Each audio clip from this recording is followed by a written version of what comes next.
नमस्कार सभी को। मैं अखिलेश, नगर पंचायत वार्ड संख्या 1 से एक सामान्य व्यक्ति हूँ, सामान्य नागरिक हूँ।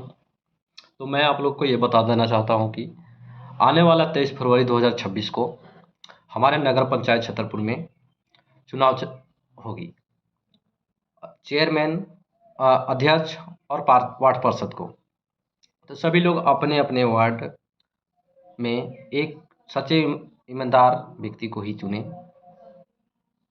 मैं बीते 5 वर्षों में ये देख पा रहा हूँ कि हमारे यहाँ नहीं तो पेयजल की व्यवस्था अच्छी हुई, नई नालियों की सफाई, न नालियों, न रोड, न स्वास्थ्य में कुछ सुधार। आज भी हमारा स्वास्थ्य केंद्र ऐसा है कि सिटी स्कैन कराने के लिए किसी मरीज को डाल्टनगंज जाने पड़ता है।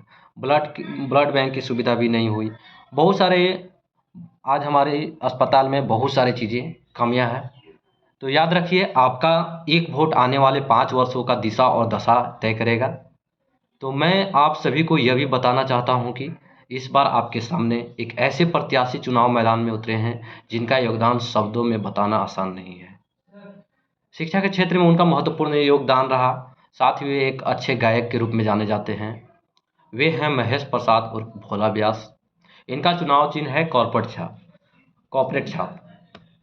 आइए हम योग्य शिक्षित और समाजसेवी उम्मीदवार का साथ दें और हर एक वार्ड से इन्हें ही वोट करें, ताकि आगे आने वाले छतरपुर का उज्जवल भविष्य के लिए निर्णय हो, छतरपुर एक अच्छा नगर बने। तो अब की बार इन्हें ही नगर पंचायत की कुर्सी पर बैठाइए। आपका साथ नगर पंचायत छतरपुर का विकास। धन्यवाद। और मैं बता देना चाहता हूँ का इनका ये 16 तारीख को अपना संकल्प था। तो इन्होंने संकल्प में क्या क्या बताया से मैं हर एक पॉइंट को नोट करके रखा हूँ। इन्होंने बताया कि हर वार्ड में नियमित सफाई, साफ सफाई व्यवस्था, शुद्ध पेयजल की समुचित व्यवस्था, पक्की सड़क और मजबूत नाली का निर्माण, जल जमाव मुक्त नगर का लक्ष्य, हर गली में स्ट्रीट लाइट का सुधार। जैसे अभी देखिए, हमारे यहाँ नगर पंचायत बने 7 साल हो गए, लेकिन आज भी हमारे यहाँ नाली की, रोड की और स्ट्रीट लाइट की सुविधा नहीं दी गई है। हाँ, आप देख रहे होंगे कि छतरपुर में स्ट्रीट लाइट जल रही है, लेकिन हमारे वार्ड में नहीं। तो हम लोग क्या नगर पंचायत के अंतर्गत नहीं आते हैं? हम लोग गांव में आते हैं, हम लोग भी नगर पंचायत के अंतर्गत आते हैं, हम लोग भी टैक्स भर रहे हैं। तो उस टैक्स को रोकना चाहिए था ना, वो भी नहीं रोक रहा है।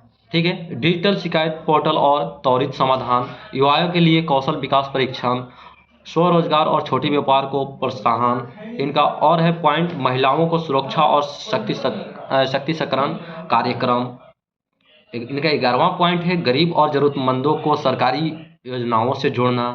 12वां पॉइंट है, वृद्धजन को दिव्यांग सहायता शिविर। जैसे आज देखिए कि आप एक देख रहे होंगे कि एक इंटरव्यू में हमारे भगवान टोला से एक बूढ़ी माँ थी, उनका जब इंटरव्यू किसी रिपोर्टर ने ले रहा था, तो बोलती है कि हाँ, मेरा वृद्धा पेंशन हुआ है, लेकिन मुरारी साहब को पैसा देके करवाए हैं। तो बताइए, हमें ऐसे लोगों को चुनना चाहिए? सही है? नहीं है।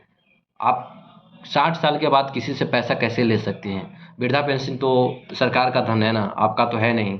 नगर में नगर में हरित अभियान और वृक्षारोपण, ये भी कमियां दिख रही है। आज हमारे नगर में देख रहे हैं कि बहुत सारा पेड़ काटे जा रहे हैं, पेड़ नहीं लगाए जा रहे हैं रोडों पर। सार्वजनिक शौचालय और स्वच्छता केंद्र, देखिए छतरपुर का जो शौचालय है, वहाँ पे टॉयलेट करने भी जाइएगा तो बहुत बदबू मारेगा, और टॉयलेट करना तो मुश्किल, खड़ा भी नहीं हो पाइएगा।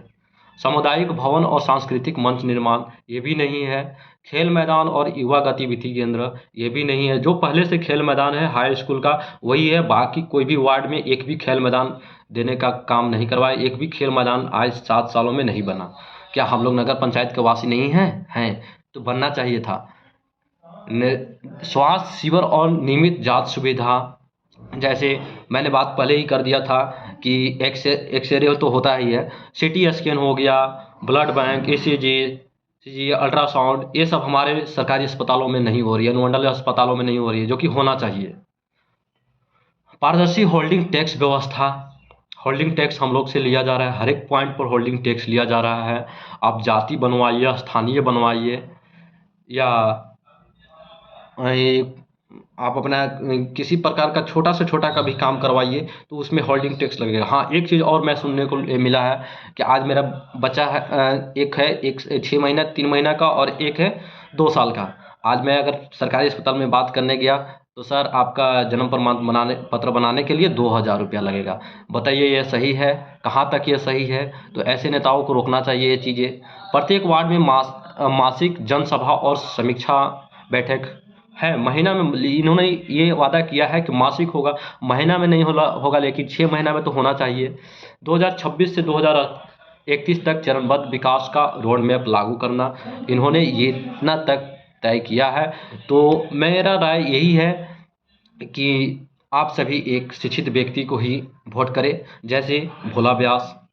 आप इन्हें सिलेक्ट करें, अब की बार चेयरमैन की कुर्सी पर भेजने का काम करें और मेरे तरफ से फुल समर्थन भोला व्यास जी को। बहुत बहुत बधाई, आप इस फील्ड में आए, मैं बहुत बहुत धन्यवाद। Thank you.